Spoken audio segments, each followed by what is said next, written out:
Hello बच्चों, let's read the question.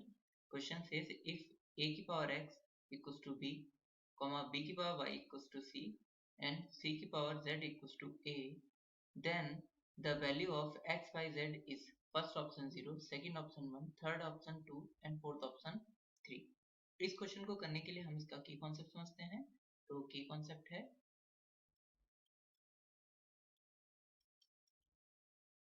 log of a की power m equal होता है m log of a.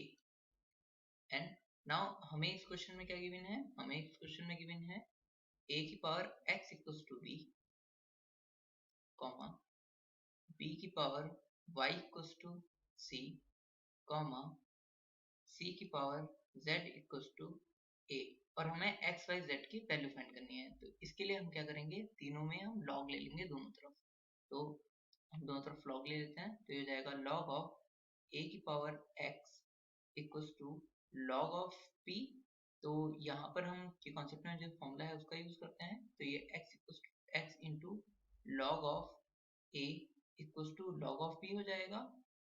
और x इक्वल्स टू लिख सकते हैं log of p upon log of a. Now अब हम इस सेकेंड वाले टर्म में लिख लेते हैं, इसी तरीके से लॉग ले लेते हैं.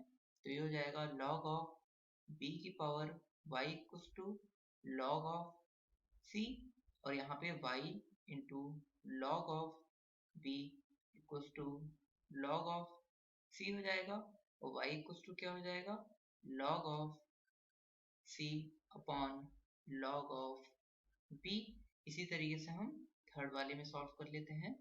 तो थर्ड वाले में हो जाएगा हमारा log ऑफ c की power z equals to log of a. तो यहाँ से z into log of c equals to log of a, और z इक्वल्स टू हो जाएगा log of a upon log of c.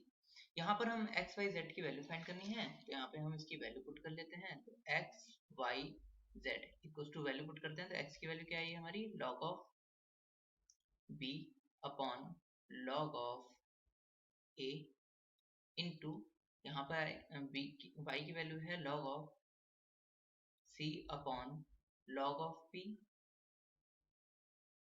Into, और z की value है log of a upon log of c.